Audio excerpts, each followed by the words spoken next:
5ஆம் இடத்துல புதன் இருந்தா என்ன மாதிரி பலன்கள் கிடைக்கும்? காதல் ஸ்தானம், காதல் உண்டு. குலதெய்வம் 2 இடத்தில், குலதெய்வம் மாறி வணங்கியவர்கள், குலதெய்வத்தில் குழப்பமுடையவர்கள், பூர்வீகத்தை மாற்றி வந்தவர்கள், தாய்மாமனால் பிரயோஜனம் குறைவானவர்கள். 5ல் புதன். 5ஆம் இடத்துல குழந்தைகள் அறிவாளி, குழந்தைகள் புத்திசாலி, குழந்தைகள் ஞானி, குழந்தைகளால இவருக்கு பெரிய பலம், குழந்தைகளால முன்னேற்றம், குழந்தை பிறந்ததுக்கு அப்புறம் இடம் மாறி வளர்ச்சி, புகழ், வெற்றி. இவங்க பேர் மாத்திட்டேன், நேம் சேஞ்ச் பண்ணேன், கன்ஃபார்மாக உண்டு. அந்த 3ல் புதன் சொன்னல, அவங்களும் இந்த பேர் மாத்தின, பேர் நேம் சேஞ்ச் பண்ணுங்கிற ஆளுகள் இருக்கும். 5ல் புதன் இருந்தாலும் இதை சொல்லுவாங்க. 5ல் புதன் இருந்தால் இவங்களுக்கு மூத்த சகோதரனோ சகோதரியா இருந்தால் இவங்க ஊர் மாதிரி இடம் மாதிரி வாழ்ந்தவங்க.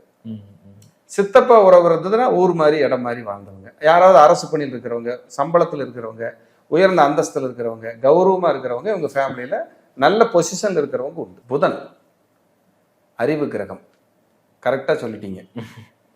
புதன் இன்டெலிஜென்ட், ரொம்ப ஒரு பவர்ஃபுல், அறிவுடையார், எல்லாம் உடையார்.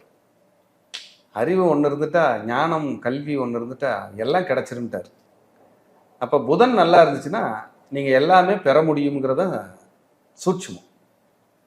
புதன் அப்படிங்கிறது முதல்ல உயிர்களில் தாய்மாமன், உயிர்களில் தாய்மாமன், இளைய சகோதரி, இளைய சகோதரி, சகோதரி 2 தான் உயிர் கிரகம்.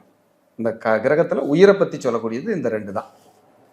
சரி, பொருள்களில் மற்ற விஷயங்கள்ல என்னென்ன சொல்லலாம்னா கல்வி, டாக்குமெண்ட், சிறிய அணிகலன்கள், சிறிய அணிகலன்கள், சிம்பிளான வெஹிக்கிள்ஸ், சின்ன சின்ன வாகனங்கள், இடமாற்றம், கம்யூனிகேஷன், மொபைல் ஃபோன், உங்கள் கழுத்து, உங்களுடைய கழுத்து, டாக்குமெண்ட், உங்ககிட்ட இருக்கிற ஆல் ரெக்கார்ட்ஸ், உங்கள் மொபைல், இதெல்லாம் புதனுடைய தலை சிறந்த ஆளுமையில் வரும். இந்த கம்ப்யூட்டர்லாம் வந்துடும். ஆமாம், கம்ப்யூட்டர், கணினி, செல்ஃபோன், ஐபேட், லேப்டாப் எல்லாமே புதன் தான்.